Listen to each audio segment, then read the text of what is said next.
Og det er Mikkel Hansen, som åbner scoringsfesten. Flot afslutning fra hans hånd forbi. Bearbejdning, altså tålmodighed, det er rigtig lækkert. På det danske landshold virkelig imponeret i opgøret både mod Rumænien og også mod Serbien, Kasper Søndergaard. Og han gør det simpelthen også fra start her. Det er så vigtigt, at han kommer godt i gang, så der bliver pres fra alle tre bagpladser. Også fordi Mikkel binder lige der og skaber pladsen. Også Bo åbner godt med sit ryg ud af flot ned i det danske angrebsspiller. Super afslut. At bare lige taget godt fat i armen på Spillerberg her, hvor det danske landshold bliver fuldtal i. Som godt er gået selv, Søndergaard.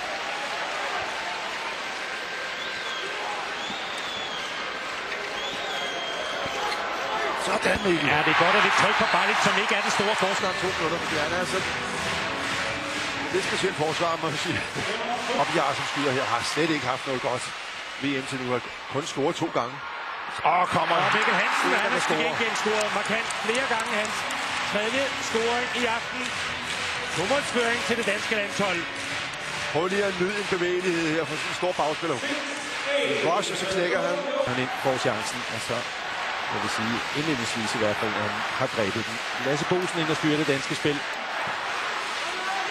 Søndergaard, og han går selv, og han sætter den ind. Det er altså en Kasper Søndergaard, som i den gang stikker den lige på det rigtige tidspunkt. Og han holder altså ikke igen det vidt, som viser sit enorme potentiale.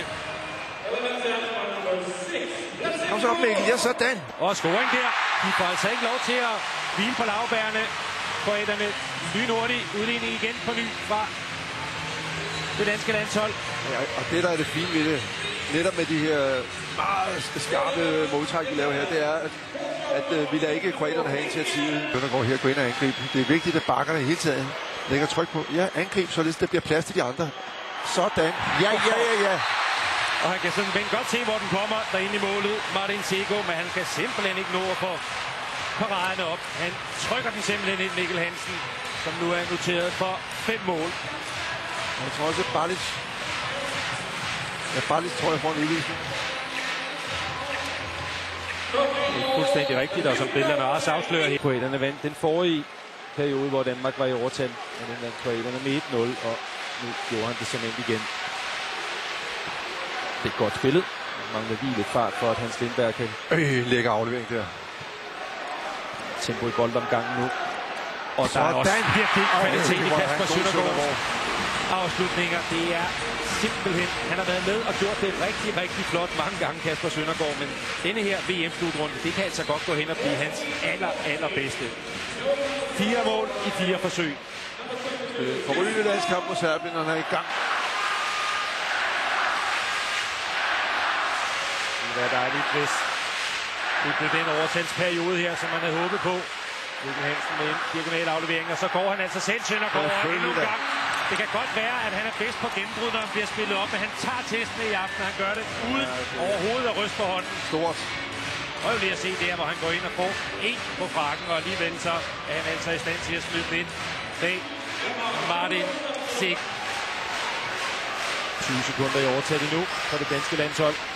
Søndergaard gør det igen, og han gør det igen, Kasper Søndergaard.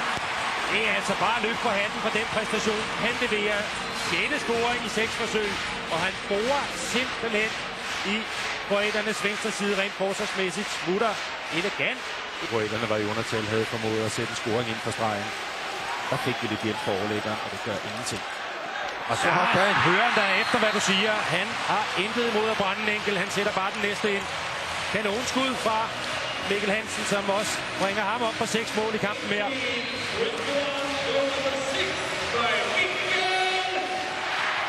Så skal vi have boosten i gang med næste angreb.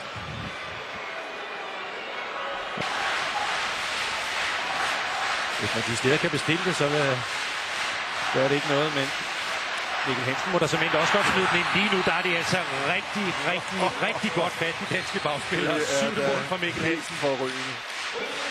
Dansk landshold, som har spillet 14 minutter og 35 sekunder i en anden halvleg på allerhøjeste niveau. Ikke mindst på grund af, at bagkæden virkelig har fået sat sigtekornet ind for alvor. Mikkel Hansen, Lasse Boesen og Kasper Søndergaard. Den er spids, den her, men den er lægget direkte op i hjørnet. Lasse Svend Hansen. Han er også spids. Han er i den grad spids. Og lige at se. Han er næsten helt umuligt at sætte ind herfra. Og samtidig så får han altså lige Sterling nærmest med i afslutningen. Der er maksimal tænding på det danske hold. Prøv lige at nyde den ramme, som den her håndboldkamp vi har spillet i. Det er altså en helt forrygende, helt fuldstændig vanvittig forrygende ramme, og det er en kulisse. Der er en opbakning til det danske hold, som er helt... Måske nødes på, skal være med at lægge sig lige på mellemdistancen der. Enten skal han tage et parademæssigt, eller skal han op og takle ham. Og bliver kørt bølge i Malmø Arena. Her igen. Denne gang er det ikke på ydersiden. Der stiger han altså bare op. Han kommer i god fart, Kasper Søndergaard. Og så smider han lige det 7. mål ind. Det er så glædt. Tiden arbejder for det danske landshold.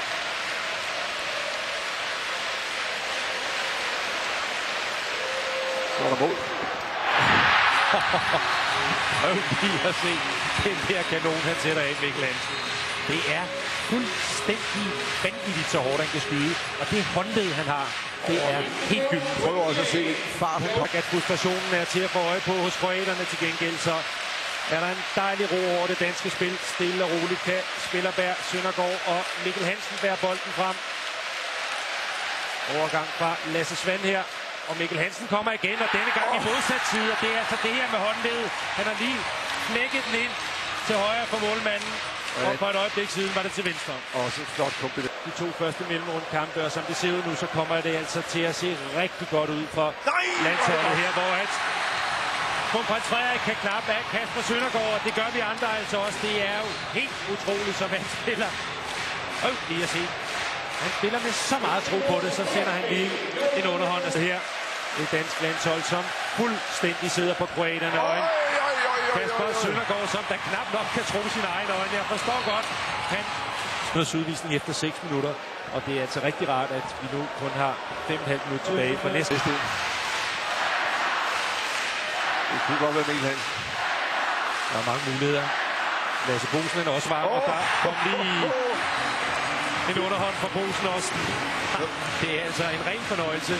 Det er en af den slags opgør, man vil se tilbage. Det er altså en dansk bagkæde med specielt klar VM-favorit i Frankrig.